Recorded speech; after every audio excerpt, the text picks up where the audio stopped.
Salut Maros, deuxième. Salut Maros. Eh bien, on est de retour. Apparemment, ça vous a beaucoup plu. Grave. Petit espace et tout. Cozy, avec les lumières. Exactement. Les pelotes. On a envie, du coup, de vous présenter quelqu'un qui nous est cher. Qui nous est très cher. Our sis. Anyway, donc on accueille Sandro. Sandro, qui est d'origine donc anglaise. Et brésilienne, si je ne me trompe. Hein. Et je crois qu'il nous a préparé des petites surprises. Je ne sais pas ce que c'est, mais on va voir. On va voir. J'ai peur. Hello! Hello! So, please, Sandro, do something for us, like salut Maros. Salut Maros. Ok. Présente-toi un peu. Dis-nous qui tu es, ce que tu fais, quel âge tu as, etc. Donc, je m'appelle Sandro. Je suis leur belle-sœur. Their sister Et je suis très content d'être dans Salut Maros. I need the drink. Yeah. Good. Quelqu'un m'a dit qu'il avait soif. I think you're thirsty now. I think I'm so thirsty. Yes. I'm parched. Margarita made by Maros. Merci. C'est By fait her. Maros. Les bonnes margaritas que vous connaissez toutes et tous. Ouh. Ouh. Mm. Ouh. Donc Sandro, merci beaucoup d'être venu. Donc tu es d'origine anglaise. J'aimerais bien savoir comment ça se passe une relation dans un couple, différent au niveau de la culture, au niveau de la langue et tout ça. Alors, yeah, I guess c'est une super in a expérience. nutshell, it's great. It's a great experience. Mais vous savez, il y a beaucoup de différences culturelles. There's a lot of cultural differences. La culture gay ici est très différente pour moi par rapport à Londres. La barrière de la langue n'existe pas trop pour moi parce que votre Russ parle en anglais avec moi, ce qui est génial. Mais quand je suis avec vous et que vous êtes en mode blablabla en français, je suis genre ok, ouais, je comprends ça. Et je cherche mon téléphone.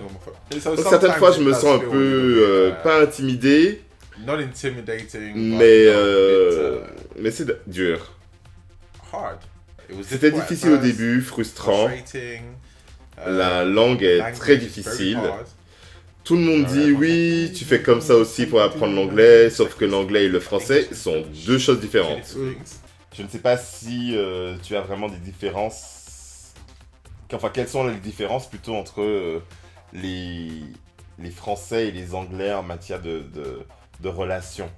Ce que je peux dire, c'est qu'il y a plus d'ouverture avec les Français. Plus d'ouverture avec la sexualité, la sensualité. Je trouve que les gens, les hommes, les femmes sont plus honnêtes avec qui ils sont sexuellement et sensuellement. C'est vrai que dans tous les pays et tout, je trouve qu'on a une image, les Français, toujours plus open, moins pudique. Ouais. Je veux dire, je n'ai pas eu beaucoup d'expérience avec différents mecs français, mais je vous ai rencontrés et vous avez tous une personnalité différente et vous assumez qui vous êtes. Et il n'y a pas un qui soit timide, juste des personnalités bien affirmées. Et c'est très voici qui je suis, à prendre ou à laisser. Et je pense que beaucoup de la culture française est comme ça. C'est à la fois une bonne chose et ça a aussi ses mauvais côtés.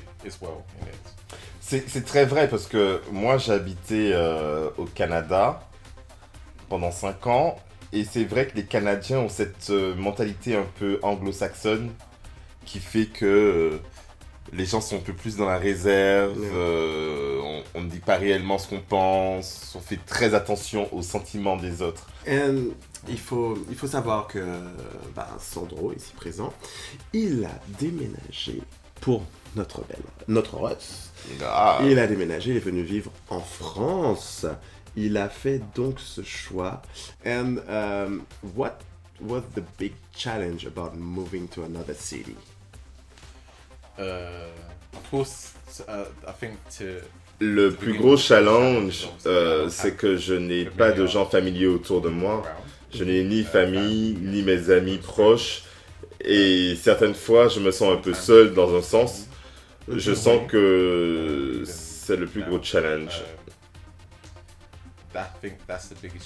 Et vraiment la grosse différence culturelle ici. Je suis en mode, ok.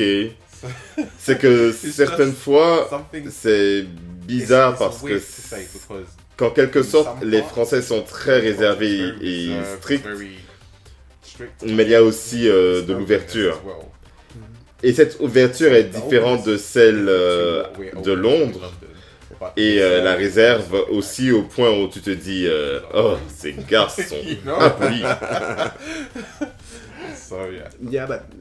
Ok, mais pour toi, quelle est la meilleure réponse que tu pourrais donner au fait de ne pas penser aux difficultés de venir dans une autre ville pour quelqu'un d'autre? Josué t'a demandé de vivre ici. Et pour toi, est-ce que c'était comme une évidence? Oui. C'était très facile pour moi de venir. Je n'avais rien qui me retenait. Je suis venu pour l'amour. Je suis venu pour poursuivre une vie avec lui. Nous nous sommes trouvés. Le plus gros challenge était de quitter ma mère. Quitter ma famille, c'était très difficile et certaines fois c'est encore difficile. Je n'y retourne pas aussi souvent et que je souhaiterais. Et évidemment, quand tu rajoutes une pandémie à tout ça, ça rend les choses 10 fois plus difficiles. Qu'est-ce que tu peux nous dire par rapport à la scène LGBTQ+ en Angleterre versus la scène LGBTQ+ en France? Il y a beaucoup plus de divas en France.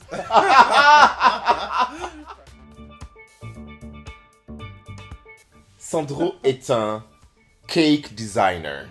Oh, wow! Cake designer. Luxury cake designer. Donc, dis-nous un peu plus, comment ça t'est venu de commencer à faire de la pâtisserie et de monter en qualité, en fait. Ma mère et ma famille ont leur histoire de comment j'ai commencé, mais je ne m'en rappelle pas. Ils m'ont dit oui, tu faisais de la pâtisserie dans la cuisine ici et là, mais ma mère a toujours fait des gâteaux, donc j'ai grandi avec des gâteaux frais tout le temps. Mais je me rappelle que j'ai commencé à avoir une réelle passion pour la pâtisserie quand j'ai perdu mon père. Le jour où j'ai perdu mon père, pour une raison étrange, la première chose que j'ai voulu faire, c'était de faire de la pâtisserie. Donc je me rappelle être allé dans la cuisine et j'ai commencé à faire de la pâtisserie et je ne me suis jamais arrêté. Donc c'est une forme de thérapie en fait pour toi. C'est très thérapeutique. Très très thérapeutique. Peu importe comment je me sens, que je sois de la tristesse ou de la joie ou l'opposé du spectre de mes émotions, je cuisine mes sentiments. Ok, alors est-ce que tu veux dire que tes inspirations sont liées à tes émotions? Pour la façon dont tu conçois un gâteau, par exemple. Pas vraiment. Mes designs sur mes gâteaux... En fait, ce sont plus que des gâteaux, en fait. Je fais des truffes, du pain, des biscuits et autre chose. C'est juste ce moment où je vais dans mon propre monde de pâtisserie. Je vais dans ma zone. Certaines fois, votre Ross veut m'aider et je lui dis non, c'est mon truc, c'est ma zone. Je ne veux pas qu'on m'aide ou avoir des gens autour continuellement. C'est pour me relaxer en fait. Let me try. Yes, it's very rich. Je vais prendre un petit tissu parce qu'on m'a dit que si j'en mets sur le canapé, on va me tuer. Bon appétit.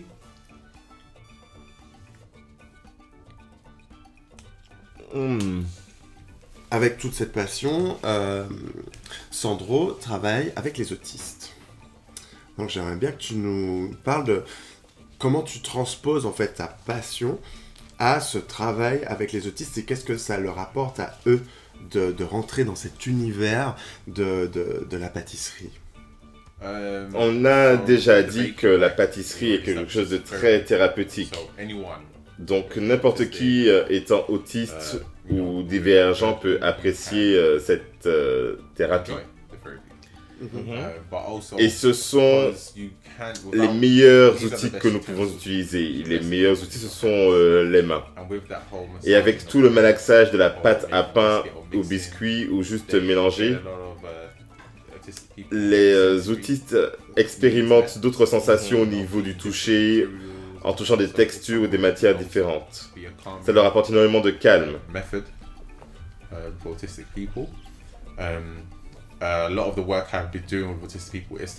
Les jeunes enfants, ça leur permet de goûter différents types d'aliments afin de différencier leur alimentation et ils n'ont plus cette réticence envers la nourriture. Oui, ce n'est pas seulement une activité pour eux, mais aussi pour leur famille. En effet, c'est pour leur famille, car beaucoup de familles se reposent sur les centres pour s'occuper de leurs enfants autistes. Donc ils ne connaissent pas leurs enfants ou ce que leurs enfants peuvent réellement faire.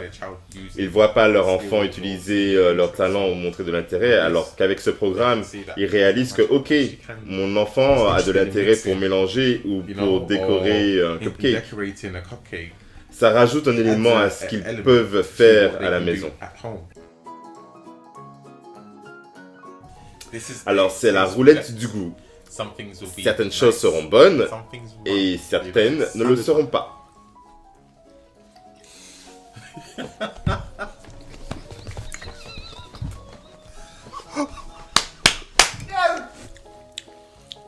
It's cheese. Non. Non. It's not cheese. Mm-mm. You give up? Yeah. Une sauce roquefort. No. C'est la crème de luxe de McDonald's. Ouais. That one is good. Mm-hmm. 10. Ta-dang. Gonna play. Donc, a big spoon. A normal size spoon. Not your little petite spoons. Okay, that's okay. That's okay. No spitting out. Yes.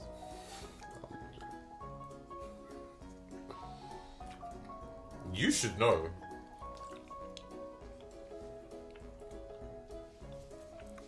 This is alcohol. Yes. Oh yeah. This is Grand Marnier. J'avale. Cornflakes. Rhum. Take another taste? Rum. No. Is that what? No, not vodka. C'est tequila. It's tequila. Tequila. Ou mon citron. Ça, on avale. On en reprend même. Oh. Ça me pétille, hein. So tequila and chocolate goes nice. I might have to do something like this. C'est ok. Ok. Qu'est-ce que c'est? Ah, ça, c'est du piment, ça. Non, ça a l'air d'être des cornflakes. Non, c'est du piment. Oh, cornflakes. C'est du piment. This is exactly what I said. This is Oh hot my God. pepper. And we have to swallow? Yes. 1, 2, 3, tu avales tout de suite, on sait ce que c'est. 1, 2, 3, go, go, go. Morue. You have to swallow. Crawfish. Sardine. Sardine. Oh.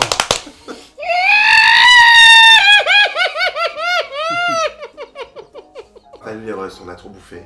Ah, mais de ouf. La meuf, elle me casse dans mon délire. Enfin bref. Pensez à vous abonner en cliquant ici. Et à nous faire un petit... juste en bas.